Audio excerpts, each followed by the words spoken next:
तो आज हम फिर से काफ़ी इंपॉर्टेंट वैकेंसी लेकर के आए हैं जो कि राजकीय इंटर कॉलेज प्रवक्ता भर्ती से जुड़ी हुई है, यानी लेक्चरर रिक्रूटमेंट आई है। ठीक है। और ये लोक सेवा आयोग यानी राज्य लोक सेवा आयोग के तहत ये वैकेंसी आई है, यानी जीआईसी रिक्रूटमेंट। इसके बारे में कंप्लीट डिस्कस करेंगे कहाँ से ये वैकेंसी आ रही है, और उसके बारे में जितनी भी जानकारी होगी सारी जानकारी आपको बताई जाएगी। सैलरी आपको 80,000 के आसपास रहेगा पर मंथ स्टार्टिंग में। परमानेंट पोस्ट होने वाला है, 600 के आसपास आपके पोस्ट निकले हैं और ऑलमोस्ट सारे सब्जेक्ट्स भी कवर हो रहे हैं। ठीक है। तो सारी जानकारी आपको इस वीडियो में देखने को मिलेगी, जिसमें उम्र सीमा, फीस, शैक्षणिक योग्यता, अन्य राज्य से आवेदन कर सकते हैं या नहीं कर सकते, और उसके बाद अंतिम तिथि क्या है अप्लाई करने की, बीएड चाहिए होगा या नहीं, एग्जाम पैटर्न क्या रहने वाला है, इसके साथ चयन प्रक्रिया क्या होगी, सारी जानकारी आपको इस वीडियो के माध्यम से बताई जाएगी। तो चलिए देख लेते हैं एक बार डिटेल्स। इससे पहले आप चैनल को एक बार सब्सक्राइब कर देंगे, क्योंकि ऐसे ही रेगुलर बेसिस पे कंटेंट आपको इस चैनल पे देखने को मिलेगा टीचिंग और नॉन टीचिंग वैकेंसीज से रिलेटेड। तो चैनल को आप सब्सक्राइब कर लेंगे, और इस वैकेंसी की नोटिस और पीडीएफ जो भी होगी वो टेलीग्राम चैनल पे आपको मिल जाएगी, उसे भी आप ज्वाइन कर लें। चलिए देख लेते हैं एक बार। तो देखिए ये रहा वो नोटिफिकेशन जो कि उत्तराखंड लोक सेवा आयोग हरिद्वार से निकल के आ रही है। ठीक है। विज्ञापन संख्या आप देख ले, ये आपको फॉर्म भरते वक्त काफ़ी काम आएगा। ठीक है। उत्तराखंड विशेष अधीनस्थ शिक्षा प्रवक्ता संवर्ग समूह ग सेवा सामान्य शाखा एवं महिला शाखा परीक्षा 2024। सबसे पहले बात करेंगे इंपॉर्टेंट डेट्स की। क्या इंपॉर्टेंट डेट्स हैं? तो देखिए सबसे पहले आपको दिख रहा है विज्ञापन प्रकाशन की तिथि, यानी ये विज्ञापन कब प्रकाशित हुआ है। तो सबसे पहले आज की ही अपडेट है, 18 अक्टूबर 2024, बिल्कुल लेटेस्ट है। ऑनलाइन आवेदन पत्र भरने की अंतिम तिथि क्या है? तो 7 नवंबर 2024 रात्रि के 12 बजे तक आप फॉर्म अप्लाई कर सकते हैं। इसको आप नोट डाउन कर लें, 7 नवंबर 2024 तक आप इसके लिए फॉर्म अप्लाई कर सकते हैं। और परीक्षा शुल्क जमा करने की जो अंतिम तिथि है वो 7 नवंबर 2024 ही रहने वाला है, तो इसको भी ध्यान में रख लेंगे। ऑनलाइन आवेदन पत्र में संशोधन या परिवर्तन करने की जो तिथि है वो 19 नवंबर 2024 से लेकर के 28 नवंबर 2024 तक आपका ये करेक्शन विंडो भी ओपन होगा, तो इस पॉइंट को भी आप एक बार ध्यान में रख लेंगे। चलिए अब नीचे आते हैं, इंपॉर्टेंट जो जानकारी अब वैकेंसी की डिटेल्स देख लेते हैं एक बार। अभ्यर्थी यह सुनिश्चित कर ले कि वह ऑनलाइन आवेदन पत्र भरने की अंतिम तिथि अर्थात दिनांक 7 नवंबर 2024 तक विज्ञापन में वर्णित अनिवार्य शैक्षिक अर्हताएं एवं अन्य अर्हताएं अवश्य धारित करते हों। यानी आपकी कट ऑफ डेट जो रखी गई है वो 7 नवंबर 2024 रखी गई है एजुकेशनल क्वालिफिकेशन वगैरह के लिए। एज रिलेटेड अभी देखेंगे कि एज रिलेटेड क्या है आपका कट ऑफ डेट, उसको भी हम एक बार देख लेंगे। ठीक है।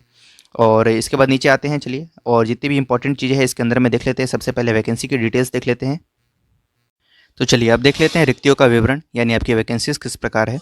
उत्तराखंड विशेष अधीनस्थ शिक्षा प्रवर्ता संवर्ग सेवा सामान्य शाखा एवं महिला शाखा दोनों में निकाली है वैकेंसी। पद हेतु रिक्तियों की कुल संख्या 613 है। ठीक है। कुल वैकेंसीज आपकी 613 है, जिसमें से 550 पद आपके सामान्य शाखा में होंगे और महिला शाखा में आपके 63 पद होंगे। ठीक है। तो चलिए देख लेते हैं एक बार वैकेंसी। देखिए ये रहा, हिंदी में आपके कुल मिलाकर रिक्तियों की संख्या 69 है, जिसमें अनुसूचित जाति के लिए 14 हैं, अनुसूचित जनजाति के लिए 3 हैं, और आरक्षित पिछड़ा वर्ग के लिए 8 वैकेंसी है, आर्थिक रूप से कमजोर वर्ग के लिए 6 वैकेंसी है, और अनारक्षित के लिए 38 वैकेंसी है। ठीक है। ऐसे ही अंग्रेजी में देखेंगे तो 41 वैकेंसी है आपकी। बाकी कैटेगरी वाइज आप देखते चलें। संस्कृत में 45 वैकेंसी है, भौतिक शास्त्र में 57 है, रसायन शास्त्र में 36 है, गणित में 24 है, जीव विज्ञान में 50 वैकेंसी है, नागरिक शास्त्र में 96 वैकेंसी है, अर्थशास्त्र में 58 वैकेंसी है, इतिहास में 25 वैकेंसी है, भूगोल में 33 वैकेंसी है, समाजशास्त्र में आपके 10 वैकेंसी है, कला में 2 वैकेंसी, वाणिज्य में 2 है, और कृषि शास्त्र में 2 है। कुल मिलाकर के 550 वैकेंसी आपकी ये सामान्य विभाग में। ठीक है। अब आते हैं एक बार महिलाओं के लिए जो वैकेंसी है उसको भी एक बार देख लीजिए आप। ये बाकी कैटेगरी वाइज आपको अनुसूचित जाति में भी अगर कैटेगरी वाइज आपको देखना है तो इस तरीके से आप इसमें देख सकते हैं। ठीक है। और दिव्यांगजन के लिए यहाँ पर ये क्राइटेरिया दिया गया कि उनमें कितनी कितनी वैकेंसीज हैं, तो उसको भी एक बार आप देख लेंगे। चलिए ठीक है। अब देख लीजिए महिलाओं के लिए जो 63 पद हैं वो किस प्रकार से हैं। तो इसमें आप हिंदी में 2 है, 13 इंग्लिश में है, भौतिक शास्त्र में 7 वैकेंसी है, रसायन शास्त्र में 2 वैकेंसी, गणित में 5, जीव विज्ञान 2, नागरिक शास्त्र 5, इतिहास 2, अर्थशास्त्र 11 और भूगोल 7, गृह विज्ञान 7, कुल मिलाकर 63 वैकेंसी। और 550 और 63 मिलाकर के 613 वैकेंसी हैं आपकी कुल मिलाकर के। बाकी और डिटेल में कैटेगरी वाइज अगर आपको देखना है तो इस तरीके से आप यहाँ से देख सकते हैं। ठीक है। और फिजिकली हैंडीकैप कैंडिडेट्स के लिए भी यहाँ पर आपको मेंशन किया गया है कि उनके लिए क्या वैकेंसी है। अब बात कर लेते हैं इस वैकेंसी से रिलेटेड और भी जानकारी। पद का नाम आप जानते हैं, प्रवक्ता है यानी लेक्चरर है। विभाग रहेगा आपका माध्यमिक शिक्षा विभाग। ठीक है। पदों की संख्या 613 है, जिसमें 550 पद सामान्य शाखा में है और 63 पद आपके महिला शाखा में है। वेतनमान आपका रहेगा बेसिक 47,600। इसके ऊपर अलाउंसेस वगैरह ऐड करके पे लेवल 8 की आपको सैलरी मिलेगी। तो सैलरी आप आराम से मान के चले 80,000 प्लस आपके पर मंथ बनने वाला है इनिशियली। और पद का प्रारूप रहेगा अराजपत्रित। ठीक है। अस्थाई, स्थाई, ठीक है, अंशदायी पेंशन योजना। ठीक है। तो परमानेंट पोस्ट है। अब बात करते हैं आयु सीमा वगैरह की। आयु सीमा की अब बात कर लेते हैं। देखिए आयु सीमा, न्यूनतम आयु आपकी 21 वर्ष है, अधिकतम आयु आपकी 42 वर्ष रखी गई है। ठीक है। कम से कम आपकी उम्र 21 साल होनी चाहिए और अधिकतम उम्र आपकी 42 वर्ष होनी चाहिए। नेक्स्ट बात करते हैं पद हेतु अनिवार्य शैक्षणिक एवं अधिमान्य अर्हताएँ, यानी आपकी जो डिज़ायरेबल क्वालिफ़िकेशन है और आपकी जो रिक्वायर्ड क्वालिफ़िकेशन है कंपल्सरी, वो क्या-क्या है? तो सबसे पहले देखिए इस तरीके से, यानी प्रवक्ता समाजशास्त्र, भूगोल, अर्थशास्त्र, इतिहास, भौतिक शास्त्र, रसायन शास्त्र, गणित और अंग्रेजी, इन सभी के लिए आपकी क्वालिफ़िकेशन ये माँगी जा रही है। ये मैंडेटरी है, ये होनी ही चाहिए आपके पास, और ये आपकी कंपल्सरी नहीं है, ठीक है? तो कंपल्सरी आपकी क्या-क्या है, मैंडेटरी क्या-क्या है? तो देखिए सबसे पहले भारत में विधि द्वारा स्थापित किसी भी विश्वविद्यालय से भारत के आपके पास उस पर्टिकुलर विषय में स्नातकोत्तर, यानी आपके पास पोस्ट ग्रेजुएशन का डिग्री होना चाहिए। दूसरा, राजकीय या सरकार से मान्यता प्राप्त प्रशिक्षण संस्थान या महाविद्यालय से एलटी डिप्लोमा या भारत में विधि द्वारा स्थापित किसी भी विश्वविद्यालय से शिक्षा शास्त्र में स्नातक उपाधि यानी बीएड आपके पास हो।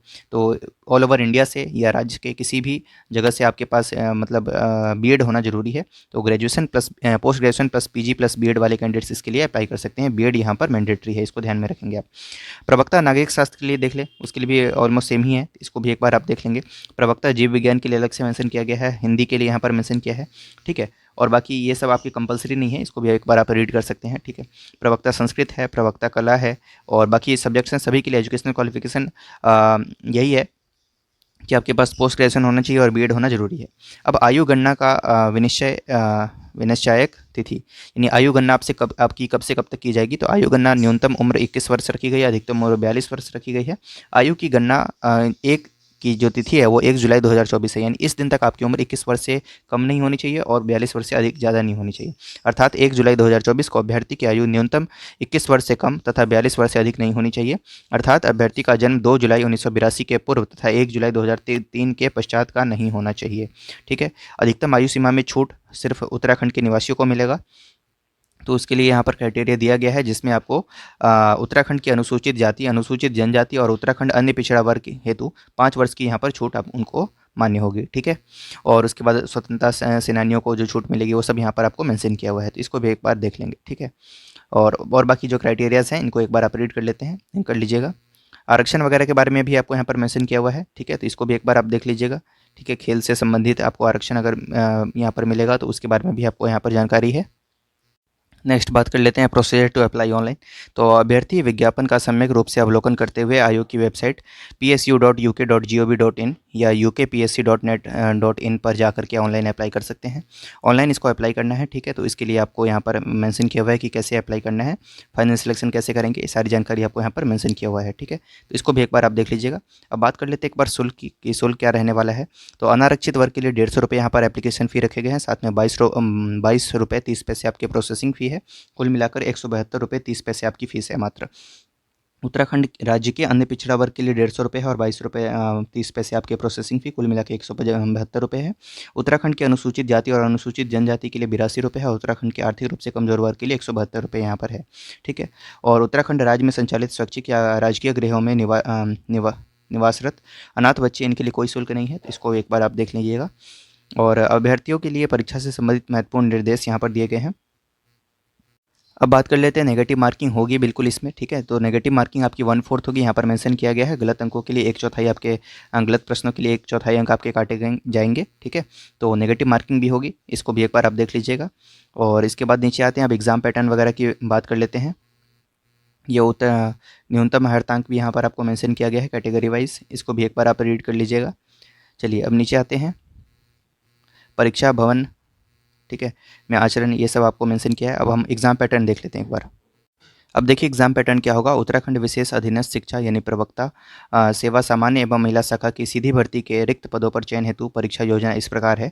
इसमें सबसे पहले होगी आपकी स्क्रीनिंग परीक्षा, जिसमें आपके वस्तुनिष्ठ यानी एमसीक्यू बेस्ड क्वेश्चन आएंगे, जिसमें आपके शिक्षण अभिरुचि एवं सामान्य अध्ययन के प्रश्न होंगे। कुल मिलाकर 150 प्रश्न होंगे, 150 अंक के लिए होंगे, समय आपको 2 घंटे का मिलेगा, ठीक है। और नेगेटिव मार्किंग आपकी 1/4 होगी, ये हमने देख ही लिया। स्क्रीनिंग परीक्षा जो कि वस्तुनिष्ठ प्रकार का होगा, केवल हरकारी प्रकृति की होगी, यानी सिर्फ क्वालिफाइंग होगा, आपको कट ऑफ क्लियर करना है नेक्स्ट स्टेज में जाने के लिए।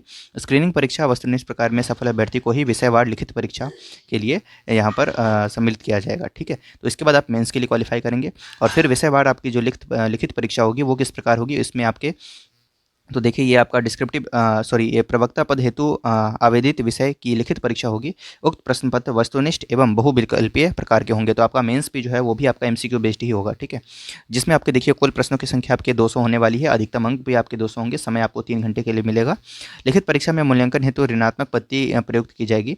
अभ्यर्थी धारित शैक्षणिक अर्हता के अनुसार लिखित परीक्षा हेतु निम्न विषयों में से विषय का चयन कर सकेंगे, ठीक है। ये उनको विषय हैं, क्रमांक आप देख लेंगे, कोड क्या है सभी का, ठीक है। और इसके बाद नीचे आइए, अब यहाँ पर आपको प्रश्नों की संख्या, जैसे वस्तुनिष्ठ जो सबसे पहला आपका स्क्रीनिंग परीक्षा था, उसमें जो आपका पहला पेपर है 150 मार्क्स का, उसमें आपकी किस प्रकार से प्रश्न आएंगे। तो प्रश्नों की संख्या 40 होगी इस सेक्टर से, जिसमें देखिए आप शिक्षण अभिरुचि, ठीक है। यानी ये आपकी जो शिक्षण अभिरुचि यानी बीएड वाले जो क्वेश्चंस होंगे वो आपके 40 आएंगे कुल मिलाकर के, जिसके सिलेबस आपको यहाँ पर मेंशन है। उसके बाद देखिए 35 प्रश्न आपके आएंगे राष्ट्रीय एवं ये सामान्य अध्ययन के, जिसमें राष्ट्रीय एवं अंतर्राष्ट्रीय महत्व की समसामयिक घटनाएं, खेल कूद, मनोरंजन, इतिहास, भूगोल, संविधान, इस तरीके से आपकी जनरल अवेयरनेस के क्वेश्चन आएंगे आपके 35। 30 प्रश्न आएंगे आपके उत्तराखंड राज्य संबंधी ज्ञान से, ठीक है। और उसके बाद आप आगे आ जाए, इसका भी सिलेबस आपको दिया है। और सामान्य बुद्धि परीक्षण यानी रीजनिंग के भी आपके 25 प्रश्न आएंगे इसमें। और उसके बाद आप सामान्य हिंदी के 20 प्रश्न आएंगे आपके, ठीक है, खंड 5। तो इस तरीके से आपने देखा कि आपके ऐसे प्रश्न आने वाले हैं पहले पेपर में, ठीक है। तो ये इसका भी सिलेबस आपको मिल गया। और उसके बाद आप इंग्लिश में भी ये इसका सिलेबस पूरा देख सकते हैं, ठीक है। ये सारी चीज़ें आपको मेंशन की हुई है। तो इस तरीके से ये नोटिफिकेशन था जिसके बारे में हमने आपको डिस्कस किया।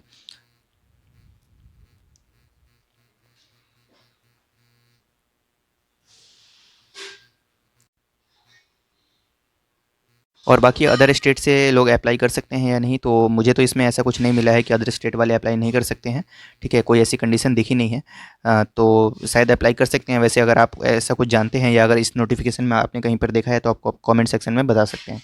Thank you so much.